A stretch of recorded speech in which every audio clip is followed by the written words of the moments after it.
Well, I guess this is the point in the program where I introduce myself and I let you know what this is all about.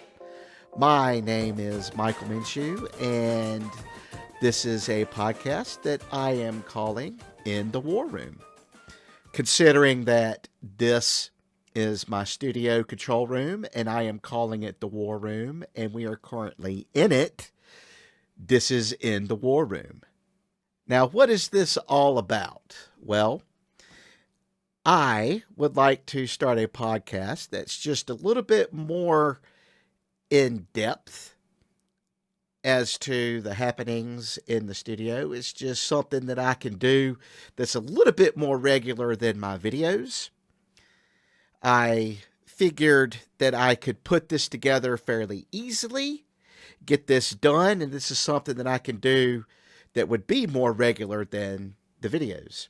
We're going to cover just about anything you could think of when it comes to recording studio gear, microphones, speaker monitors, computer monitors, televisions, phones, cameras, lenses, lighting.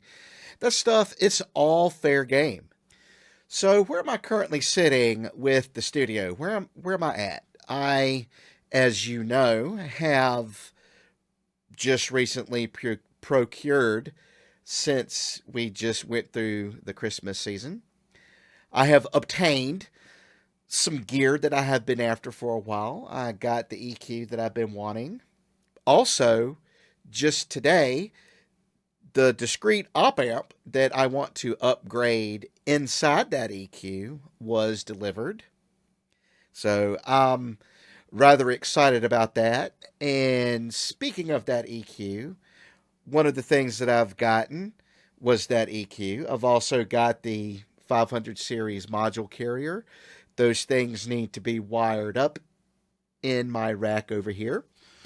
And I got a couple of mics for Christmas, one of which you're currently listening to me speak through.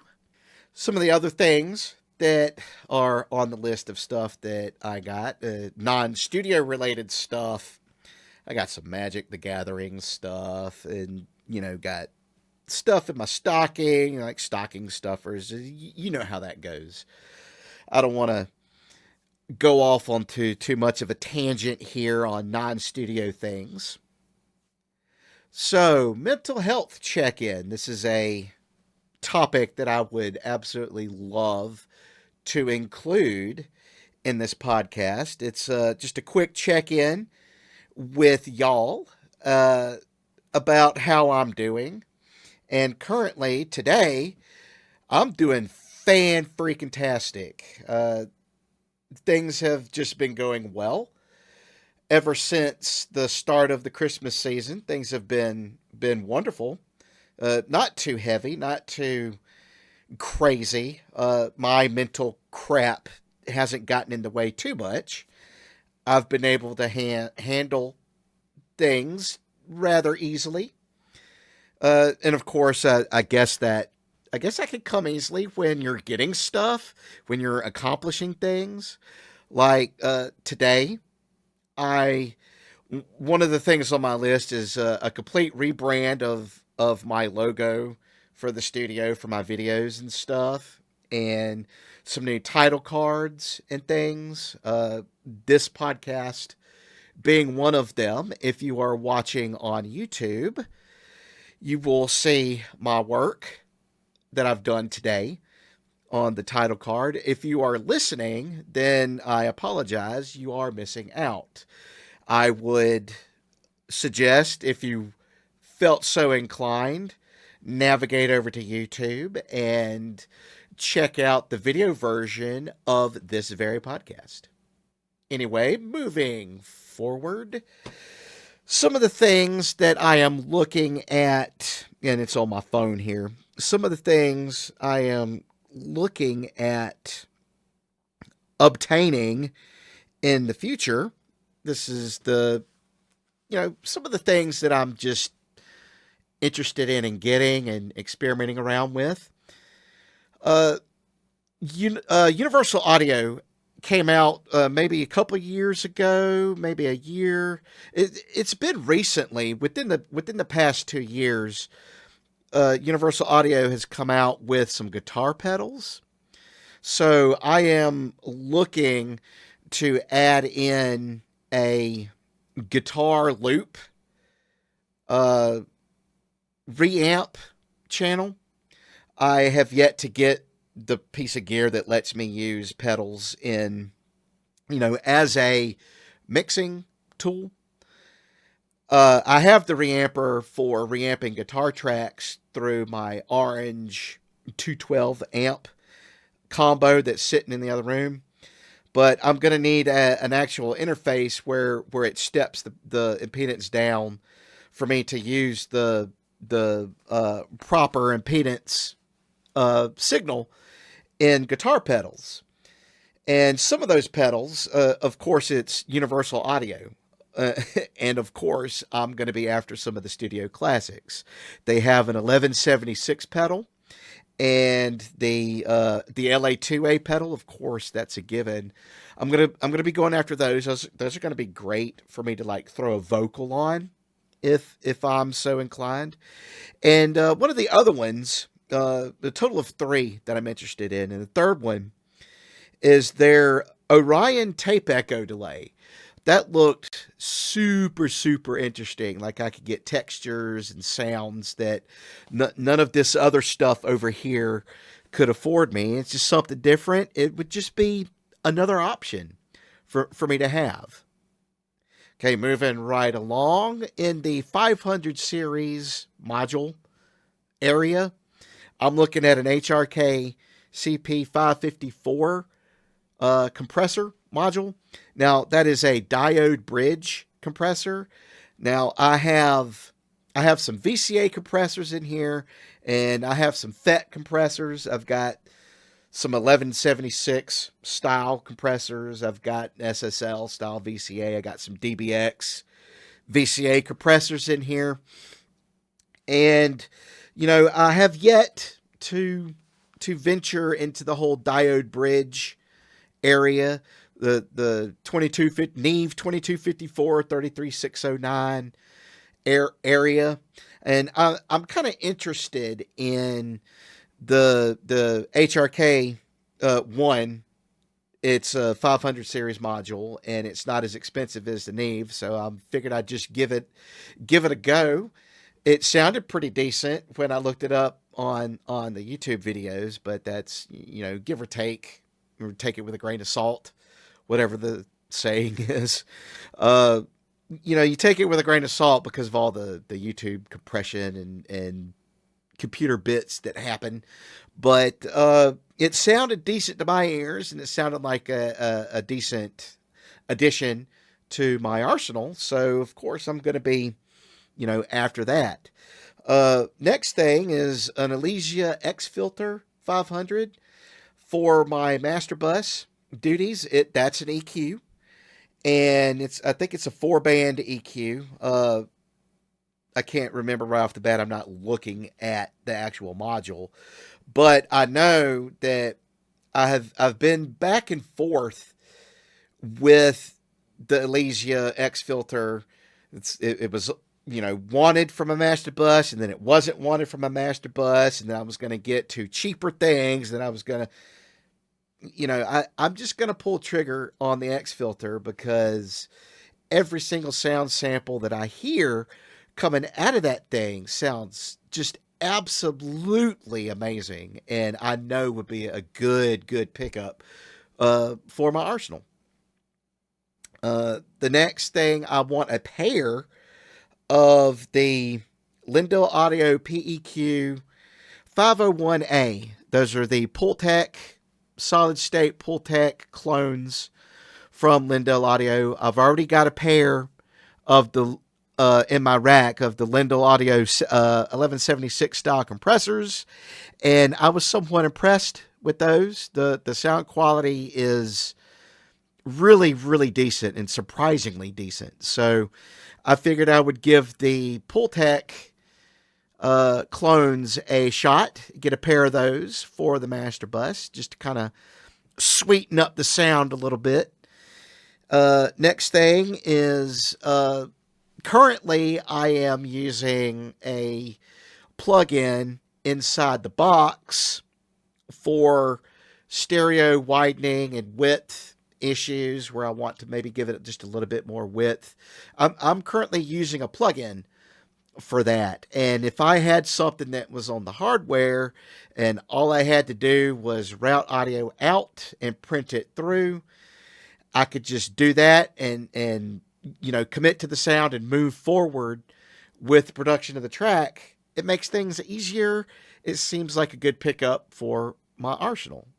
And then on the microphone preamp front, now this is sort of the realm since I have the EQ and I'm upgrading the discrete op amp in it. I'm also wanting to get a couple of these microphone preamps, and I want to upgrade the discrete op amp in them.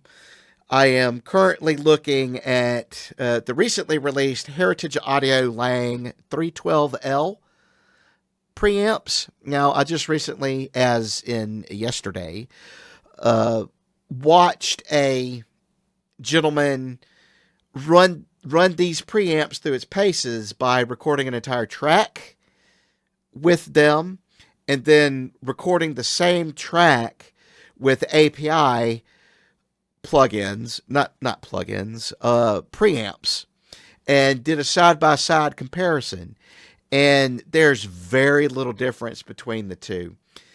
And I got super, super excited. What I really appreciated that this guy did is at the end of the video, he did a section about swapping out the op amps. And he swapped out some op amps in there.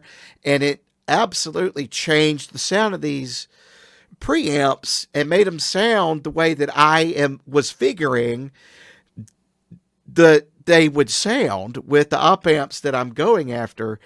I got, like chills down my spine. It's just like, that sounds so good.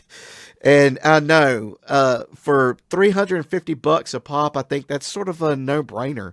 Pick up some of them Lang 312s, bring the Lang sound, the old New York, I guess that's what they're after, the New York 312 sound into the studio. Those are some of the 500 series things that I'm looking at. I'm also looking at a couple of different mics. Shure, last year, I want to say it was like July or August. It may have been a little sooner, but they dropped the Shure, the SM4 home recording studio microphone.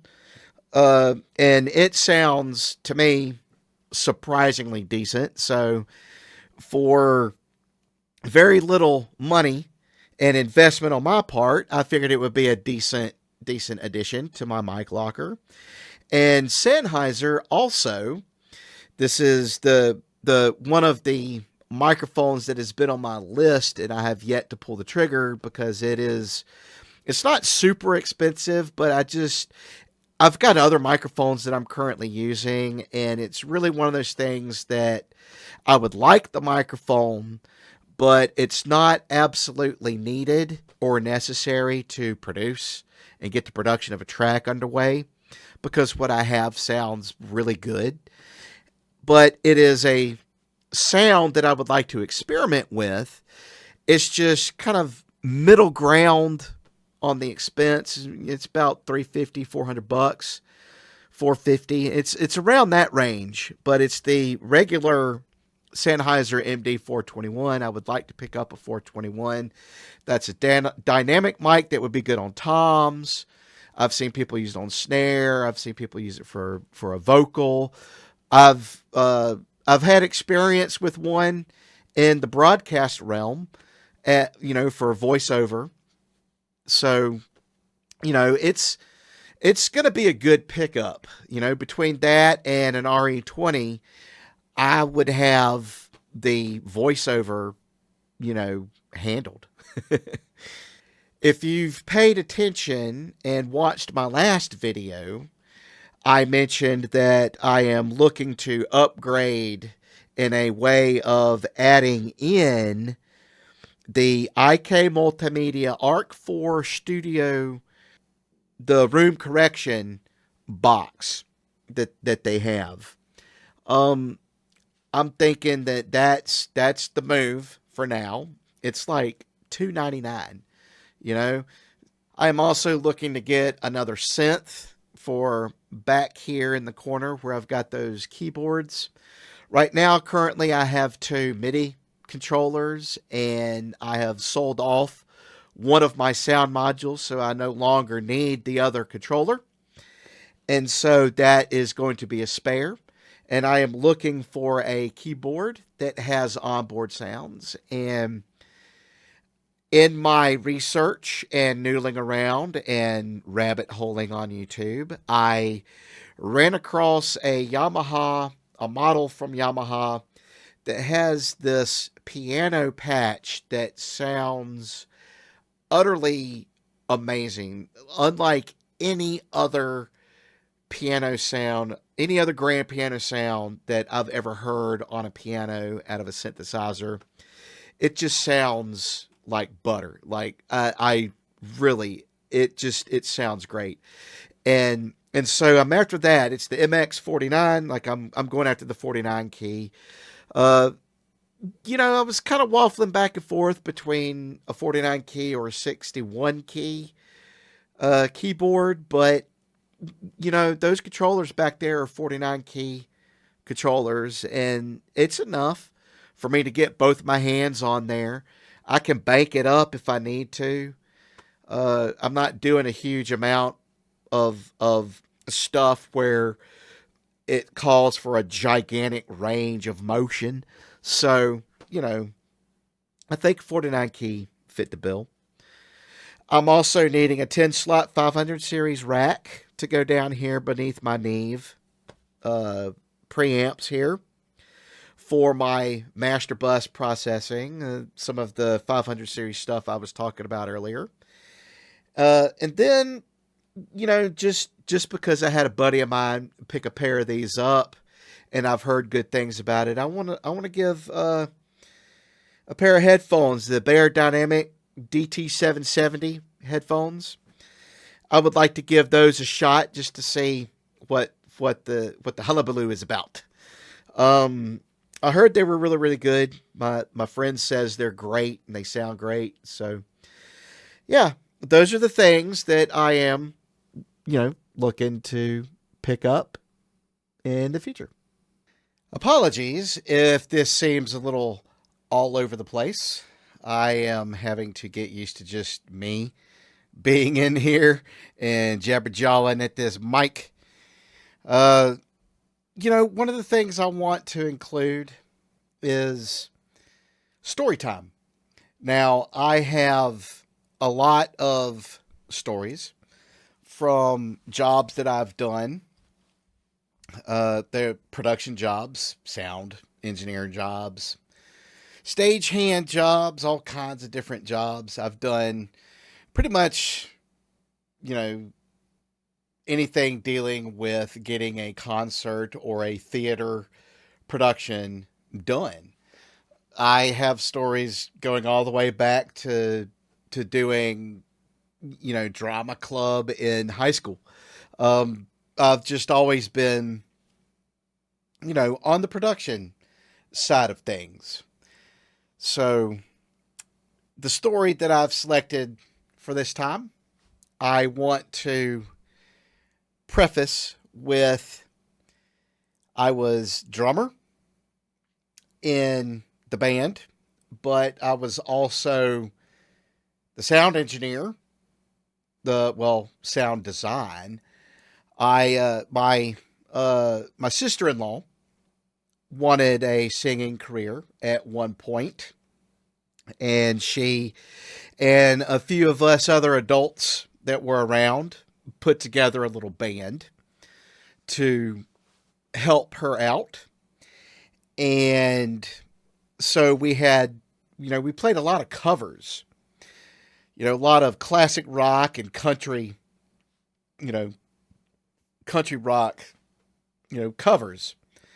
We had a few we had a few originals, but we every now and again crossed over. I know when Prince passed away, we we adopted Purple Rain, and had that in our set as a tribute.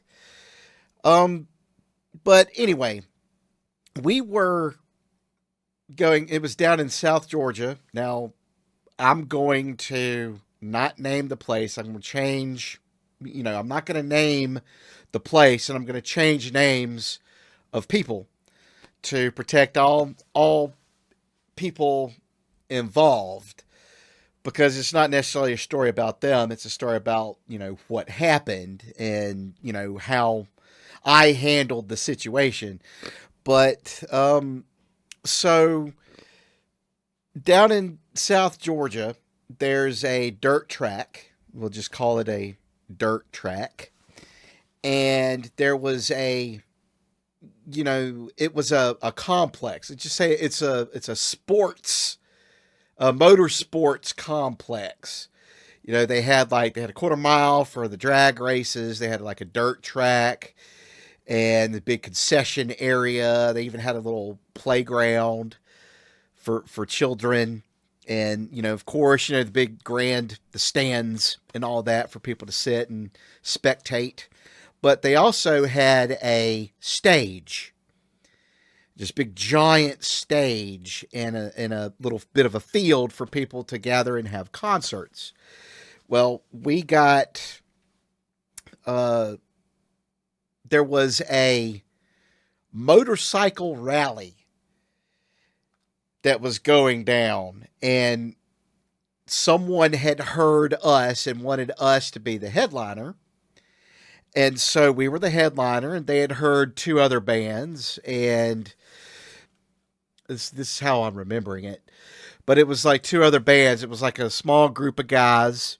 I can't remember the band name. And then I do remember the other girl group out of North Carolina. I remember their band came down, specifically because their band actually helped us in the situation that arose.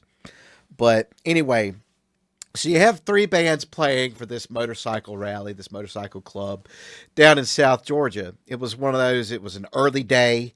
I remember getting up. I think we had gone over. My wife and I, we had gone over to sleep with the in-laws, because they were the ones that were also helping with the band. And my father-in-law, had the truck and the trailer. We had all the band equipment in the trailer and everything.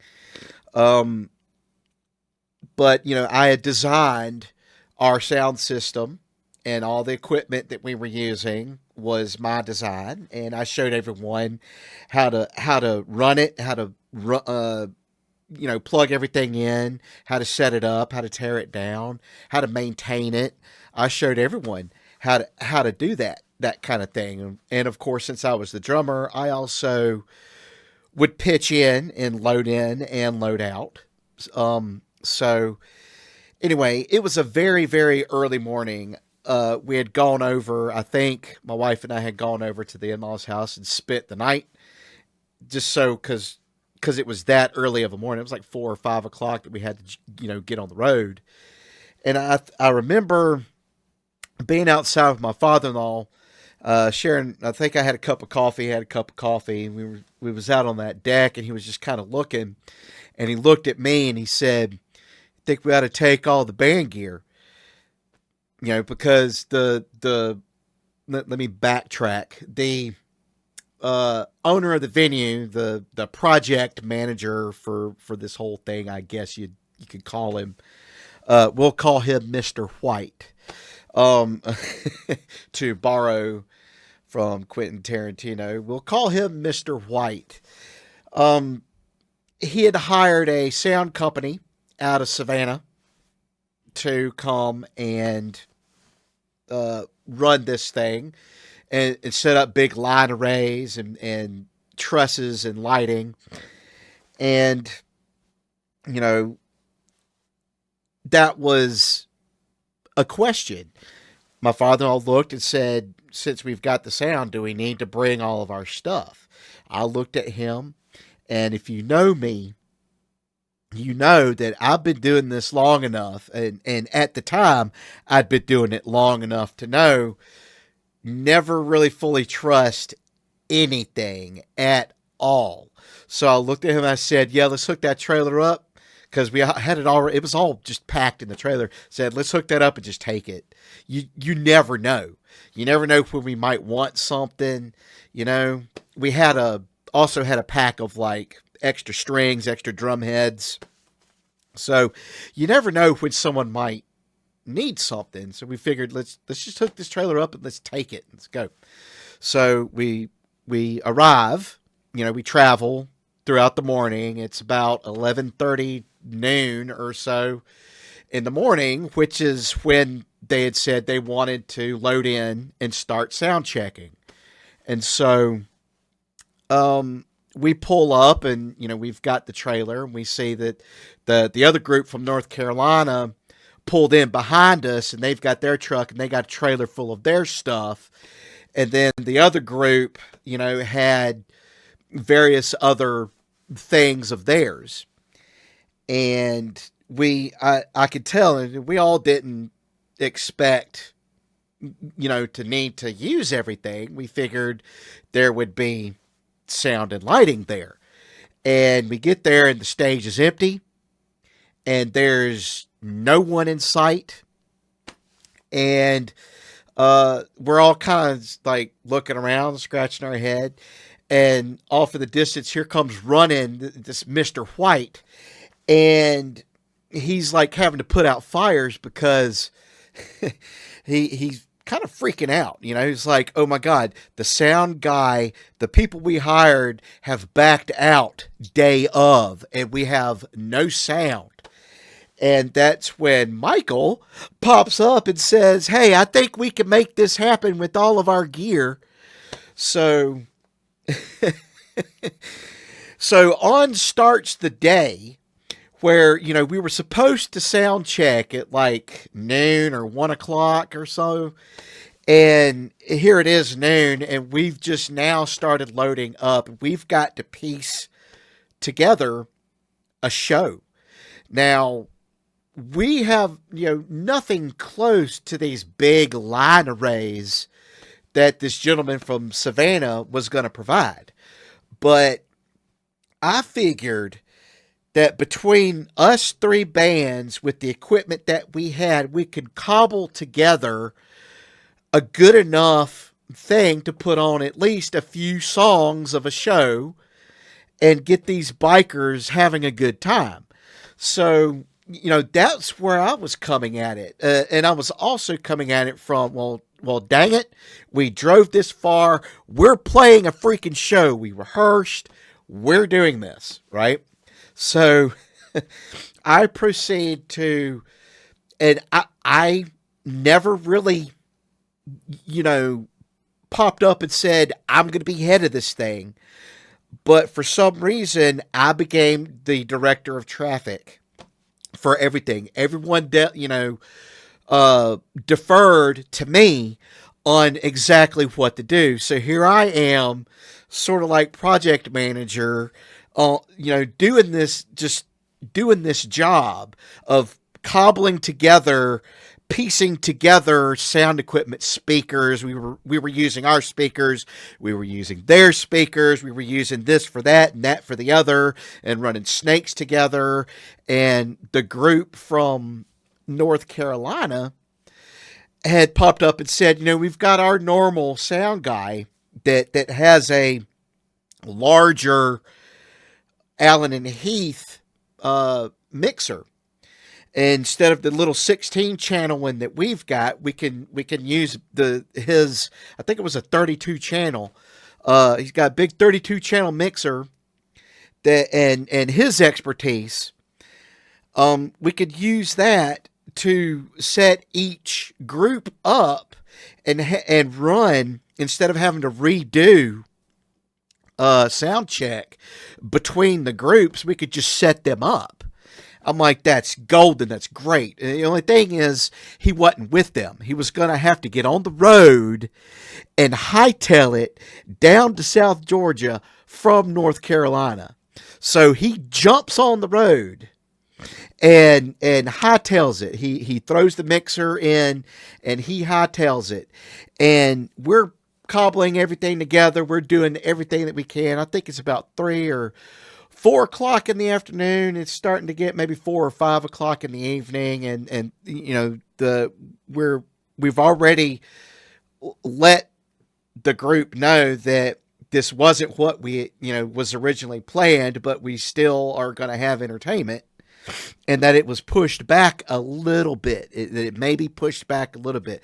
We couldn't hit when they originally wanted everything to hit, but we would at least be able to provide entertainment. And so, all of that happens. Dude from North Carolina finally shows up with the big mixer, and here I am. I'm helping him run the cable snakes out from the stage, set his little easy up tent up, and we get everything. And of course, he's deferring to me for the stage setup, and so I'm like, come follow me, I'll show you how we get everything run. And what we decided is to have, now let me stop and say, if you're listening to the audio only, I'm going to have to explain this in a way that kind of, you can imagine it. Imagine a stage and 3 different groupings that were the band. We stuck the main band in the middle, and then one group off to the left side and the other group off to the right side. We just set the 3 groups up. The stage was big enough for that. So we just set everyone up. We had, between all 3 of us, we had enough cables, enough snakes, and enough speakers to fully set up, use everything, set up, sound check. We got sound checked. Everything was tight. We were even able to set up a laptop and run like some radio music, like some DJ in the background, some music, and when a band wasn't playing. And we headed off on that show. Everything went off with pretty much without a hitch, and everything sounded great. Everybody loved it, and we got paid at the end of the day. And I want to tell you, my name got thrown around South Georgia. Like, hire this guy. He knows what he's doing. And that was just, I totally didn't expect to have any of that happen. I just was going to show up and play drums, but I ended up being a project manager and setting the stage up for all 3 bands and for this biker party, this biker rally. I ended up, setting up and making the show happen, just because that is my mentality. The show must go on, right? Right? Man, good times. Well, that's about it for this one. Like I said earlier, I'm having to adjust to doing this thing. I think it's going to be a lot easier to get this done on a more regular schedule. This little podcast thing here, it's super simple. Just set webcam up, going, set the mic up and get it going, and just hit record and go, But stay tuned. I've got good things coming. I've got new branding, I'm going to have new music. I'm working on writing and getting some loops and stuff for music beds up under for my videos and all that. Plus, I'm looking to also write and release some of my own original music, all done by me. So we got that coming. So until next time, y'all take it easy, and I will catch you on the flip side.